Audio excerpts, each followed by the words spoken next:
Now it's time for Inspirational Women, and my guest, Donna Jo Napoli, a professor of linguistics and social justice at Swarthmore College and the author of 80 books. Donna Jo is joining us to speak specifically about the latest book, Treasury of Magical Tales from Around the World, the newest addition to the National Geographic Treasury collection. If you are already thinking about a special gift for any number of people in your life, really consider this special book. Now, let's meet Donna Jo to learn more about it. Donna Jo Napoli, good morning. Thank you so greatly for being with us this morning. Thank you for inviting me. Well, it was not at all difficult or challenging. So to say that I was not aware of you, sadly, but now I am, and having heard or read about Treasury of Magical Tales from Around the World, I mean, this is such a beautiful book of such great and interesting stories. And then to find out, that this is probably, number 80 of all the books that you've written? Somewhere in the 80s. Which is amazing and wonderful because, let's go a little back into your history and who you are, and that as a professor of linguistics and social justice, the linguistics, of course, the writing, the words, the stories really fits into that. But taking from the stories that are in this treasury, the social justice weaves in. So is that somewhat accurate? Absolutely. And I do want to correct something that you said earlier. You said it's number 80 or whatever that I've written. Actually, it's number 80 or whatever that I've published. I am not a charmed person. Like most writers, I write all the time and I get lots of letters of rejection. So I'm sure I've written hundreds of stories, but 80-something have been published. Okay. And yes, does this tie in? Does all of it tie in? I am fascinated by other languages, largely because I am fascinated by other cultures. And I hope to bring that fascination to my readers. I'm also very concerned about socioeconomic injustice in particular. And a lot of traditional stories are about people who are struggling to feed themselves and their families and to house themselves. So it's really lovely to see traditional stories because most people are not the wealthy. Most people are not the middle class. We call it middle class, but how do you call it middle when it's not really the middle? Most people are in trouble and have to move from day to day. So I think of these stories as being exactly who I want to be talking about. And what you say really is reflected in the stories in this treasury, because there is that experience. They are tales from around the world, and it's interesting how that particular theme of the lack and wanting more, and how the magic comes into it, how some of it comes and what it does. So I think that these really do convey what your passion and what your heart is. And one thing I love about these stories is that if people want wealth just for the sake of wealth, it doesn't really bring them any satisfaction, and sometimes they just walk away from it. There's a story in which a woman has a child that's a frog, but it's a magic frog, and he can turn into whatever he wants. And he turns into a prince and woos a princess and wins half a kingdom. And then he decides it's not really what he wants. He likes the rice paddy. So he goes back to the rice paddy and to his life as a frog. Wealth just for wealth's sake is not very interesting in these stories. The people are not interested in them. Why they want money is so that they can have a decent life, not a luxurious life. And what you say with that is really, I think, true for us in our society, probably true for all societies around the planet. I would suspect so. Yeah. Why do we have to have things we don't need? But there are plenty of things we do need. Um, there is one story in here where a man catches a fish and the fish gives him a wish, and he doesn't even think he wants a wish. He's pretty happy. And then his wife is really annoyed with him for not having wished for something. So he goes back and wishes for bread. And she's happy with that until she decides she wants something more. And he keeps going back to the fish, and the fish keeps giving him more. And finally, she is a queen, and she just wants to be queen of everything, including queen of the sea. And when the man goes back to ask the fish to make her queen of the sea, then it's just too much. And she's brought back to her starting point in the hovel that they lived in. Food is scarce, but he can still catch his fish, and they can still live. And greediness doesn't always pay off, and it certainly didn't work for this couple in terms of as the wife got more and more, her husband was far less interesting to her. And that, again, I think if reading this in a group setting, I'm thinking really more of families having this treasury and reading it aloud and sharing it and then discussing such things would probably really elicit a lot of experiences or really bring to mind, or maybe they'd go searching for stories that reflected that in our life in this country. I'm so glad that you put it in that kind of a setting, because that is my hope. Oral traditions, one lovely thing about oral traditions is that people are sitting around, somebody's telling a story, and then everybody discusses it. It's a family discussion. It's a community discussion. And you talk about, if you were that person, what would you have done? Did he do the right thing? Is that the right thing for everyone? On and on. These days, often when we're with a book, it's just us and our book, which it can be a beautiful thing too. But being able to discuss things with someone else is wonderful. And it's a tradition that we've lost, but we can find it again. It's not dead. I think that, when you come home and somebody says to you, how was your day? And you explain what you did at school that day, you are telling a story, but it's very much grounded in today, in your moment, in what you know. Reading a story that is in another place, another time, a situation you've never been in, allows you to talk about the what if. And we don't talk a lot about the what ifs with our families and our communities as much as we might want to or need to. Both of those things, especially the need to, that there is that need that we do discuss these things. And that's where reading these stories can also be that platform and jumping off point to have those kinds of conversations. I hope so. Yeah. I find that the stories, the book is lovely to read, but I thought, it really does, I think, have more value in what we were just talking about, being able to read it aloud or, take a story a day, a week, that sort of thing. Probably a week. Children might find it to be maybe too much to do too many stories in a week and have those conversations. Would you think?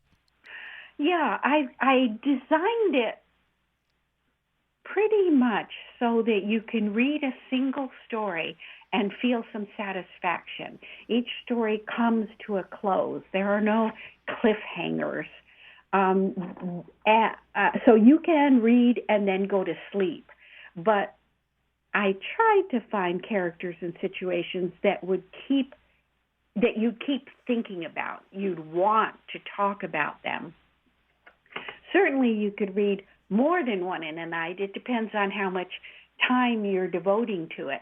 But they are set up. You could read this book over a month because there's 29 stories in it. You could read it in one night. It depends on you. The illustrations, you mentioned how beautiful the book is. The illustrations are really marvelous, and I want to mention the name of the illustrator, Christina Ballett, because she's phenomenal. National Geographic paired Christina and I on a book on Greek mythology a decade ago now, and it was such a wonderful experience for both of us that they have paired us over and over again on Norse mythology, Egyptian mythology, Arabian Nights, stories from the ancient Bible, and now these magical tales. I'm so lucky to be working with her. Well, you obviously are a really great team, and now attested to by the fact that you've done so many of these kinds of treasuries. And it's wonderful. It probably really is more, added inspiration to collaborate and be able to see it come to life on the page like that. Collaboration is beautiful. One thing about writing and illustrating is that typically the writer and the illustrator don't talk to each other until very late in the process. National Geographic it abides by that as well. But Christina and I have such a strong relationship at this point that I'm often drawn in at an early stage. And usually I just say, oh, wow, because Christina is my idea of an ideal illustrator. I'm very particular about making sure details are right. If you've got a shoe showing, I want it to be made of the right material for that time and place. I want it to be the right shape. And Christina always does her homework. She also always pays attention to my story. If I've got someone who's hungry, she doesn't present that person with big rosy apple cheeks. She's aware of who this person is, and she's just lovely. I feel like she creates the right world for my characters to thrive in. Well, to me, it sounds like you're just a great complement for each other. Yeah, we're lucky. And the other thing, so we have this beautiful treasury of story and gorgeous artwork, and then to add to it, you have these wonderful historic pieces that really I value as added insight into the country, into the times, just good historical knowledge. So you're talking about the sidebars now? Yes, exactly. Yes, I love writing the sidebars. When I am writing a story, I'm just presenting it. I'm not a teacher. All I can hope for is that somebody enjoys it. And whatever they take away from it, they take away from it. But, you know, I am a teacher. I teach linguistics. And I love helping people grow their knowledge. So I will look at a story and ask, what in there would I want to know more about if I was a child, or what do I want to know more about right now? And I go looking. Often I write 2 or 3 sidebars for a story, and I have a fantastic editor, Marfe Delano, who just is wonderful, and she will choose what is the best sidebar for this story. But it's just terrific fun being able to learn about those things, and then I get a chance to try to teach a little bit. Exactly. So that this is, I'm going to call it a whole package. This book is just so wonderful, and I see it as this special gift to ourselves, for ourselves, but just to keep this in mind whenever we think of something unique instead of something that's a gadget or a technology piece, especially with our younger kids, with just the younger generation. Something like this is just something that will live with them and teach them forever. Well, that's how I feel about books. I just love my books. I love videos. I think that film is a marvelous, marvelous medium. But the thing about a book, and particularly if you read it aloud, is that you are allowed to create in your head. Reading and listening are creative acts, really highly creative acts. And it's just beautiful because then it belongs to you in a very personal kind of way.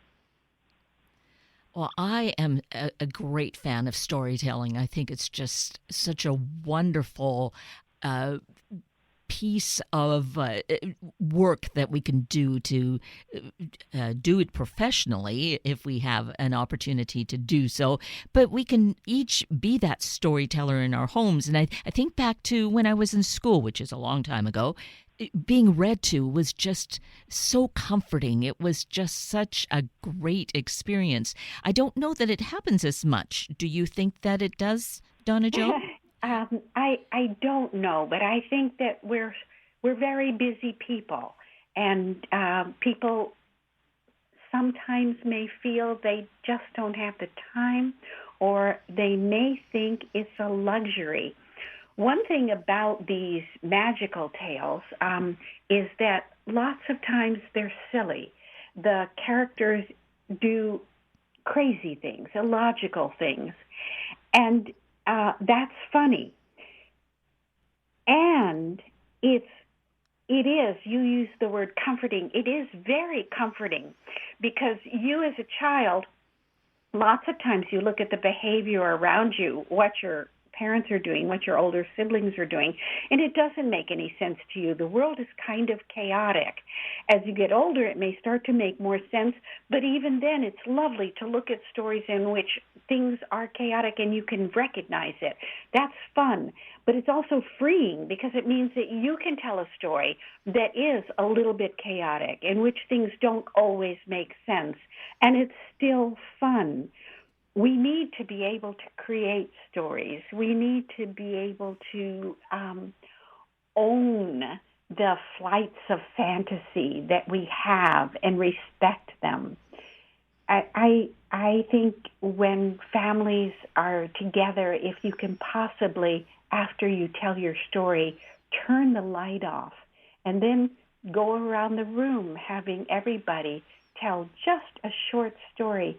Even if your short story, we did this with our children when they were little, and I had a son who would start telling his stories. He was 2 when he started telling his stories, and for a long time his story was Once Upon a Time, Pink Thing, because he just loved anything pink.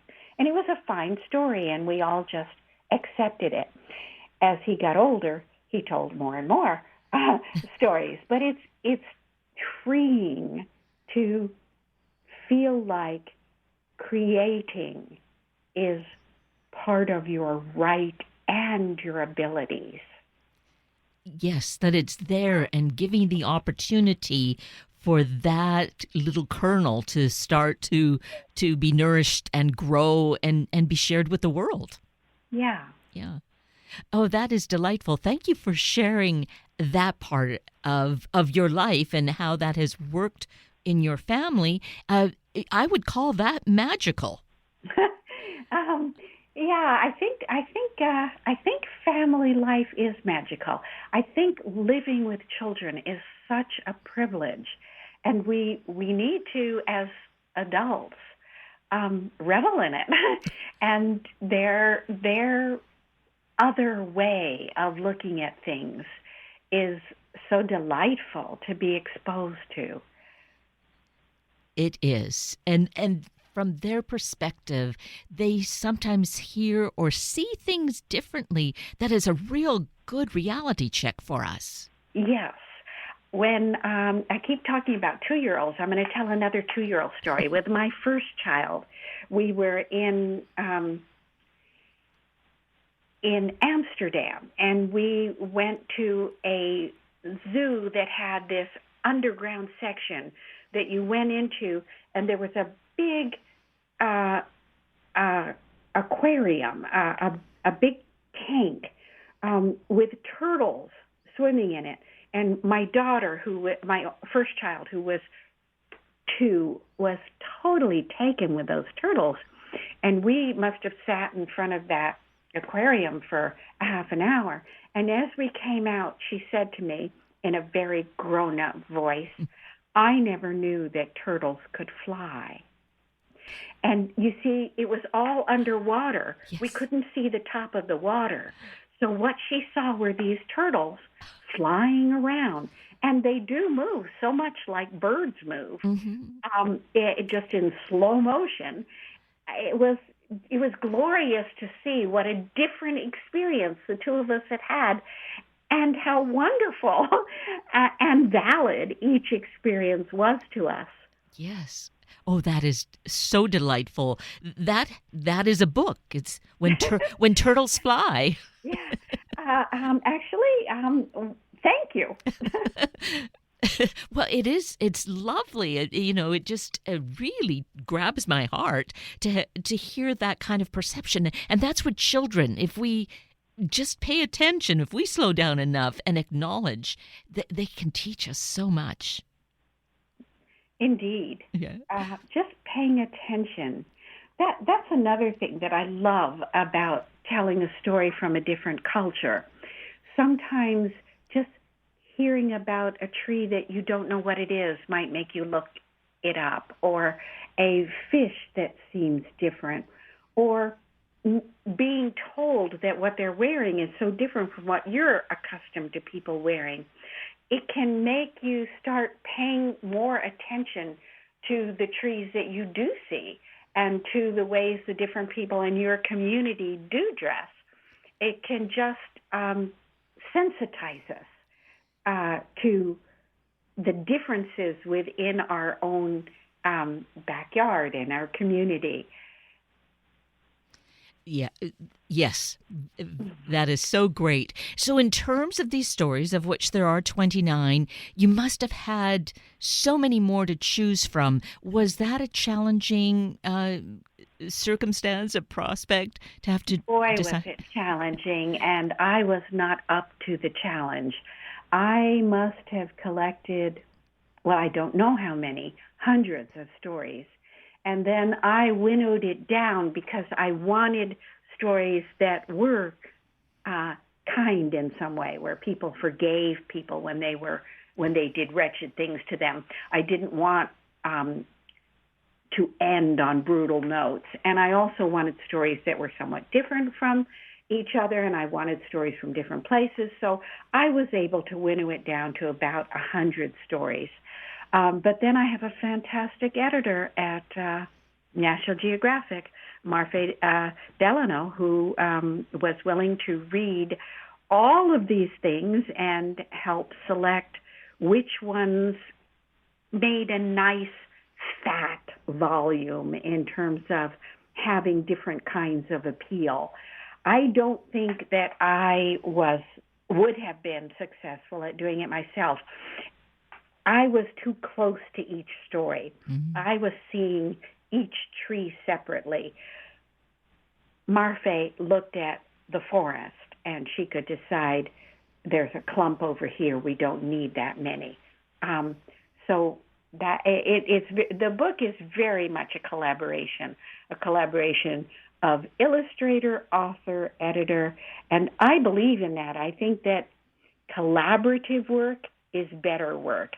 I think that we strive too hard to present what only we are responsible for.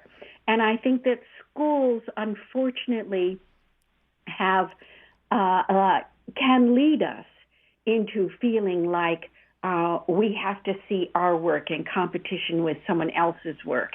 In fact, the best things happen when people come together and offer their different perspectives on it. I think things like the Nobel Prize are one of the worst lies ever, because things rarely pop out of your forehead. just out of the blue, like Athena coming out of Zeus's forehead. It just doesn't happen.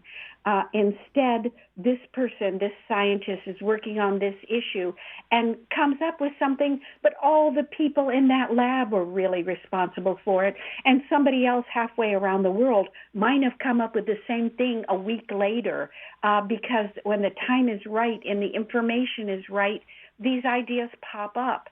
And yet we give awards to individuals, not to labs, which is too bad. It's wrong thinking.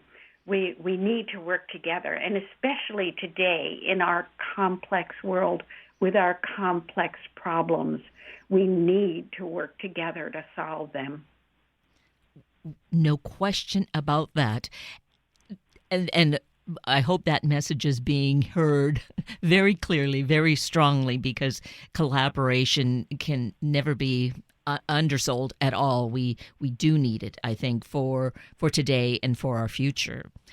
And we get the opportunity to see that play out in these stories as well. And if we read them in the classroom, or we read them, as we talked about, in a family setting, there's that opportunity to discuss that kind of thing. And I think there again is that seed planting, and hopefully then nourishes to become a forest of collaboration. And I love the way you said that, seed planting, because people often ask me, what are you trying to teach? I'm not sure I'm trying to teach anything except in my sidebars. I'm just trying to offer.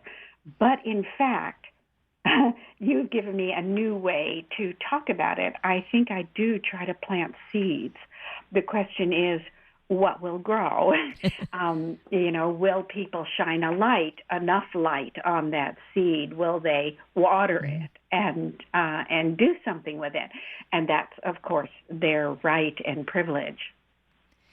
And what you do is keep offering it. And I think that's the important thing, is to keep offering those seeds, keep doing what we can, discussing it, and hopefully the seed will eventually take root, right? And do the kind of work it needs to do for the individual and for all of us. Yeah, you hope. We hope. We need to hold on to that hope. I think hope is something very needed and precious in our life. And that's another thing about these stories. They're all quite hopeful. Mm-hmm. Even though rough things happen, the characters are resilient, and they are enjoying their lives, and they are loving and being loved. So hope is kind of essential to being resilient.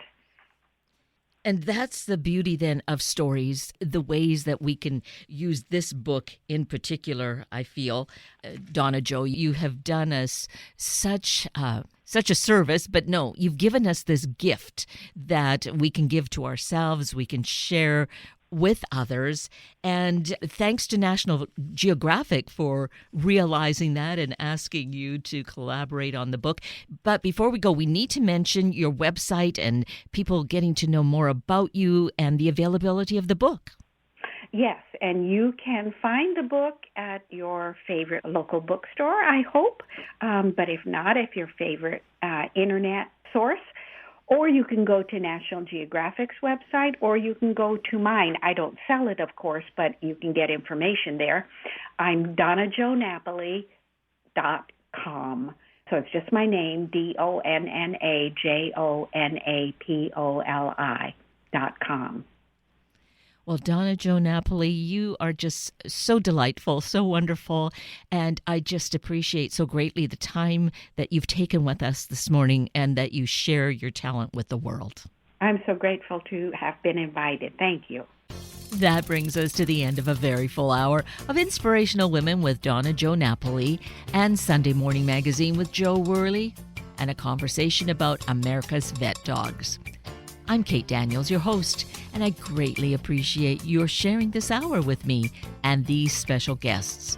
For details you might have missed or information you'd like to know, please just send me an email, kated@warm1069.com, and I will get right back to you. Also, if you'd like to listen again or share these important stories with your family and friends, Find the podcast on our Warm 1069 webpage. Just click on the podcast tab, then either of the show names, and then look for the guest names. I now wish you and your family a day of finding the connections between ourselves and others in our community, in the world. Have a week of the same, and then please plan to join me again next weekend for another hour of Sunday Morning Magazine and Inspirational Women on Warm 1069. Good morning.